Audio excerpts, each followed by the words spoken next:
Assalamualaikum warahmatullahi wabarakatuh. Alhamdulillah wassalatu wassalamu ala Rasulillah wa ala alihi wa ashabihi wa man tabi'ahu huda. Amma ba'd. Saudara-saudaraku yang saya cintai, ini perjumpaan yang ke-11 dalam kajian kitab Awwalu Marrah Atadabbarul Quran. Pertama kali saya mentadabburi Al-Quran, yang dalam edisi terjemahan bahasa Indonesia adalah berjudul Tadabbur Al-Quran, seperti yang terpampang di hadapan kita semuanya. Baik, kita masih membahas tentang pelajaran-pelajaran hikmah-hikmah yang diambil dari surat Al-Fatihah. Bismillahirrahmanirrahim. Bada Allah Ta'ala Al-Qur'ana bilhamd. Allah memulai Al-Quran dengan pujian, Alhamdulillah, yaitu surat Al-Fatihah maksudnya. Wa ilaika ba'du fadailil hamdi.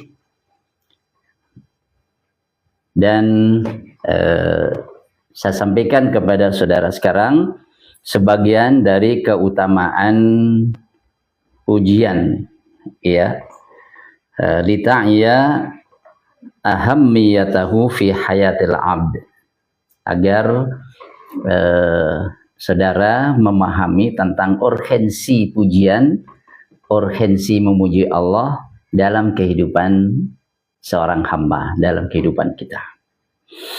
Yang pertama di antara keutamaan pujian adalah afdhalu ibadillahil hammadun. Ini sabda Nabi, yang artinya di antara hamba-hamba Allah yang paling utama adalah al-hammadun, orang-orang yang banyak memuji Allah. Subhanallah. Al-hammad, kalau al-hamid orang yang memuji, ya. Kalau al-hammad ini sighah mubalaghah, bentuk hiperbol, menyangatkan, berarti banyak memuji, bukan hanya memuji, ya, tapi banyak memuji. Orang yang banyak memuji Allah ini disebut sebagai afdalu ibadillah. Jadi sabda Nabi, afdalu ibadillahi alhammadun. Hamba-hamba Allah yang paling utama adalah orang-orang yang banyak memuji. Ini hadis sahih, terdapat dalam Sahihul Jami'. Yang kedua, afdhalud du'ai alhamd. Ini juga hadis Nabi yang artinya doa yang paling utama adalah alhamdulillah. Saya ulangi, afdhalud du'ai alhamdulillah.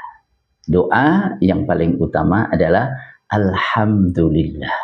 Jadi kita mengucapkan alhamdulillah itu merupakan doa yang paling utama. Al-Quran dimulai dengan pujian, dengan alhamdu.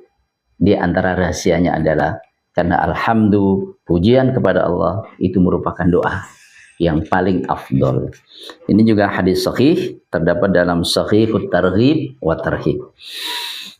Yang ketiga, bahwa pujian itu adalah ahabbul kalami ilallahi subhanallahi wa bihamdih.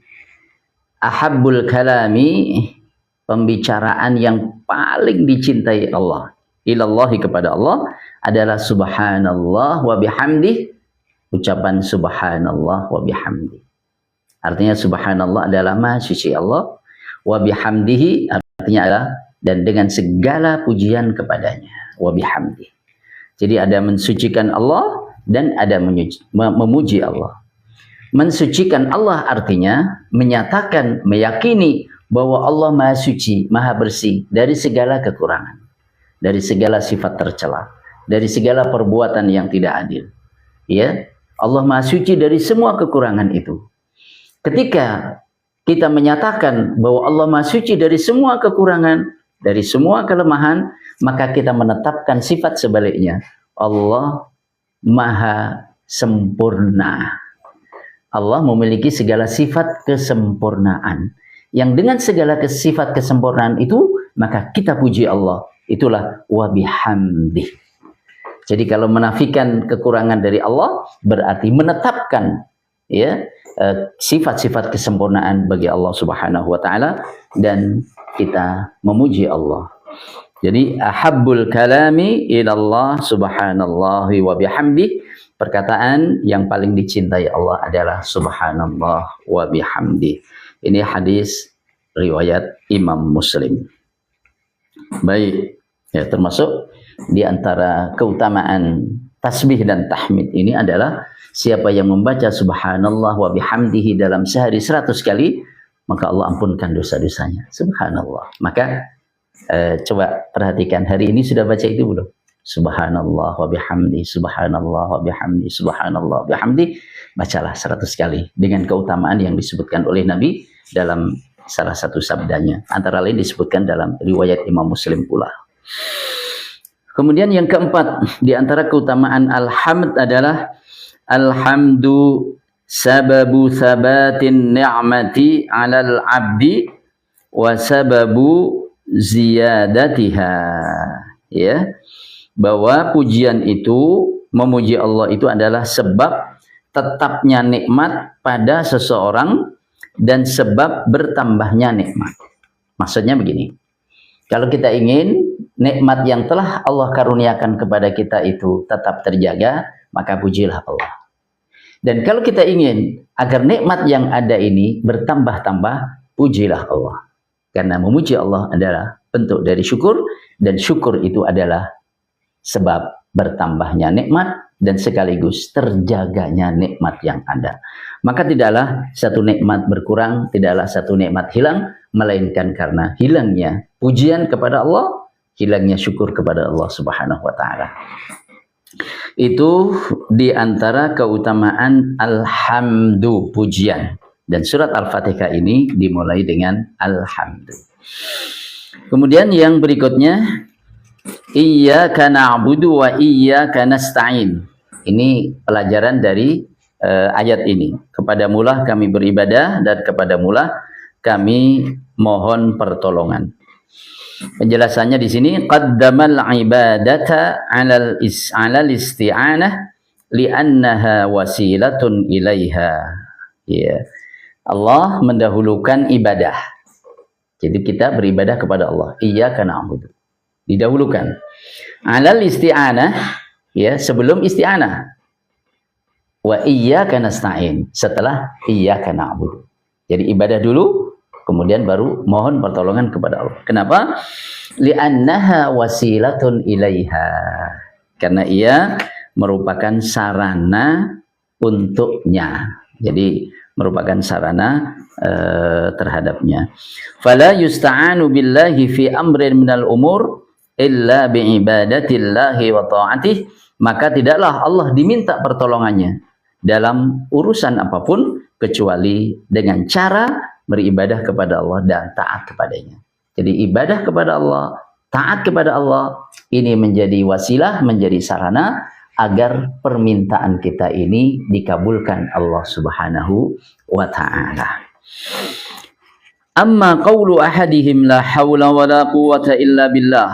Adapun perkataan sebagian orang, la hawla wa la quwwata illa billah, tiada daya dan kekuatan kecuali dengan pertolongan Allah. Padahal wa huwa mudbirun an rabbi, sedangkan ia berpaling meninggalkan Tuhannya. Ghafilun an dzikri, lalai tidak mau mengingatnya. Fala tanfa'uhu, maka tak guna baginya. Jadi ketika memohon pertolongan Allah, maka dahului dengan ibadah kepadanya, dahului dengan ketaatan kepadanya. Ibadah dan ketaatan merupakan amal saleh, dan tawassul dengan amal saleh itu menjadi sebab dikabulkannya doa. Yang terakhir, ini pelajaran yang ke-8 nih. Jadi tadi kita baca 6, 7, sekarang pelajaran yang ke-8.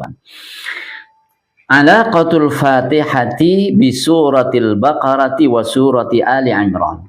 Ini hubungan antara surat Al-Fatihah dengan dua surat berikutnya, yaitu surat Al-Baqarah dan surat Ali Imran. Jadi urutannya Al-Fatihah surat nomor 1, Al-Baqarah nomor 2, kemudian yang ketiga Ali Imran. Tentunya antara satu surat dengan surat yang lain ada hubungan yang kuat. ada relevansi yang sangat jelas. Ya. Apa keterkaitan antara surat Fatihah dengan dua surat berikutnya? Dijelaskan di sini akhiru ma jaa bil fil Fatihati ihdinas siratal mustaqim. Ya. Yang terdapat pada Fatihah pada ayat terakhir adalah ihdinas siratal mustaqim. Tunjukilah kami di jalan yang lurus.